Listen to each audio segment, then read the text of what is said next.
লোকসভা নিৰ্বাচনৰ দিন চমু চাপিছে আৰু লোকসভা নিৰ্বাচনৰ দিন চমু চপাৰ লগে লগে শাসকীয় দলৰ জনপ্ৰতিনিধিৰ মুখত আখৈ ফুটা দি ফুটিছে উন্নয়নৰ কথা। কিন্তু তাৰ বিপৰীত দৃশ্য এয়া হৈছে গুৱাহাটী মহানগৰীৰ গণেশগুৰিৰ পৰা GMCHলৈ যোৱা পথৰ দুৰৱস্থা। আৰু এনেদৰে এতিয়া বছৰ বছৰ ধৰি দুৰ্ভোগ ভুগিবলগীয়া হৈছে গুৱাহাটী মহানগৰবাসীয়ে। GMC আৰু প্ৰশাসনৰ যি গাফিলতি, সেই গাফিলতিৰ বাবে কিন্তু এনেদৰে বছৰ বছৰ ধৰি দুৰ্ভোগ ভুগিবলগীয়া হৈছে। আৰু এক প্ৰকাৰ শাসকীয় দলৰ যি জনপ্ৰতিনিধি, সেই জনপ্ৰতিনিধিৰ মুখত কিন্তু নিৰ্বাচন আহিলে আখৈ ফুটা দি ফুটে উন্নয়নৰ কথা। কিন্তু সেই উন্নয়নৰ বিপৰীত দৃশ্য হৈছে এয়া।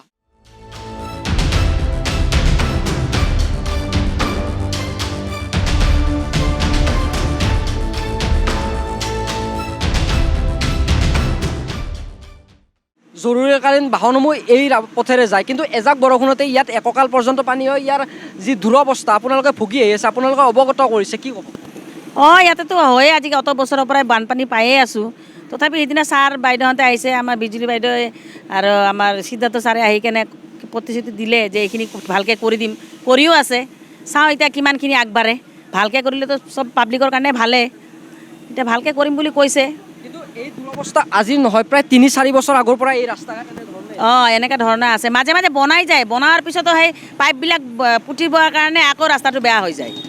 নবনোৱা বুলি নকওঁ, বনায়, কিন্তু পাইপবিলাক পুতি দি আছে, পাৰ্মিশ্যন দিয়ে, মাটিৰ তলৰ পৰা পাইপ নিব লাগে, সেই তেতিয়া ৰাস্তাবিলাক বেয়া হৈ যায়।